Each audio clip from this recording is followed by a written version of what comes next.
అందరికీ నమస్తే. Welcome to Suni's cooking world. ఈరోజు అయితే పప్పుల పొడి ఎలా చేసుకోవాలో చూద్దామండి. వేడి వేడి అన్నంలో పప్పుల పొడి వేసుకొని నెయ్యి వేసుకొని తింటుంటే చాలా బాగుండిద్దండి. ఇది పెద్దలకే కాదు పిల్లలకు కూడా చాలా ఇష్టపడతారు. ఇది అన్నంలోకే కాదు ఇడ్లీలోకి కానీ దోశలోకి కానీ దోశ వేసుకున్నప్పుడు పైన అలా చల్లుకోవటానికి కానీ ఈ పప్పుల పొడి అనేది చాలా బాగుండిద్ది. ఇది ఎలా చేయాలో చూద్దాం. దీనికోసం ముందుగా 1 కప్పు పుట్నాల పప్పు గుళ్ళు తీసుకున్నానండి.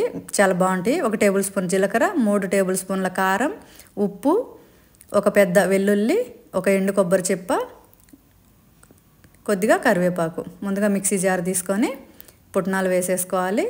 అలాగే 1 చిప్ప ఇలా కట్ చేసుకుంటే 1/2 కప్ వచ్చింది, అది కూడా వేసేసుకొని మరీ మెత్తగా పట్టుకోవద్దండి, కొంచెం బరగ్గా పట్టుకోవాలి. ఇప్పుడే మెత్తగా పట్టేస్తే మళ్ళీ కారము వెల్లుల్లి అన్నీ వేసినప్పుడు ఇంకా మెత్తగా అయిపోయింది. ఇప్పుడు 1 టేబుల్ స్పూన్ జీలకర్ర వేసుకోవాలి. రుచికి సరిపడా ఉప్పు వేసుకోవాలి. ఫస్ట్ అయితే 2 టేబుల్ స్పూన్ల కారం వేసాను. తర్వాత చూసుకొని మీరు తినగలిగినంత వేసేసుకోండి. ఒకసారి మూత పెట్టుకొని మళ్ళీ కొంచెం జస్ట్ 2-3 పల్సులు ఇచ్చుకోవాలి. సరిపోలేదండి కారము, ఇంకో టేబుల్ స్పూన్ వేసాను. మొత్తంగా 3 టేబుల్ స్పూన్ల కారం అయితే పట్టింది ఈ కప్పు పుట్నాల పప్పుకి.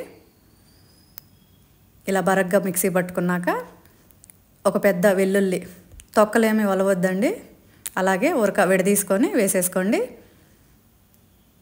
కరివేపాకు మంచిది లేతగా ఉన్న కరివేపాకు వేసేసుకోండి.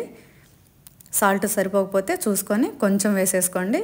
ఇవి వేసిన తర్వాత కూడా జస్ట్ 3-4 పల్సులు ఇవ్వండి, ఎక్కువ మెత్తగా చేసుకోవద్దండి. కరివేపాకు అనేది విడిగా చేస్తే పిల్లలు తినరు, వేరు పక్కన పెడతారు. ఇలాగా కారపొడుల్లో కానీ చట్నీల్లో కానీ వేసేస్తే చాలా ఇష్టంగా తింటారు. కరివేపాకు కంటికి కూడా చాలా మంచిది కదా, అందుకోసమని ఇలా చేయండి. ఇలా చేసి నిల్వ పెట్టుకున్న పప్పుల పొడి ఎన్ని రోజులైనా నిల్వ ఉండిద్దండి, చాలా బాగుండిద్ది. వేడి వేడి అన్నంలో ఈ పప్పుల పొడి వేసుకొని తింటుంటే చాలా బాగుండిద్ది. ఇది చిన్నప్పుడు నానమ్మ అయితే రోట్లో కొట్టి చేసేది. ఇప్పుడంటే మనకి రోట్లో కొట్టే అంత టైం ఎక్కడ ఉండిద్దండి. ఎండు కొబ్బరి మెదగాలంటే చాలా మెదగదు. వాళ్ళైతే ఓపికగా రోట్లో కొట్టి చేసేవాళ్ళు.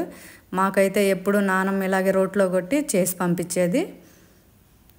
ఈ పప్పుల పొడి అంటే మా వారికి కూడా చాలా ఇష్టం, ఎక్కువ ఇదే తింటాడు. ఇలా ట్రై చేయండి. ఈ వీడియో మీకు నచ్చినట్టయితే మన సునీస్ కుకింగ్ వరల్డ్ ఛానల్ని సబ్స్క్రైబ్ చేసుకోండి.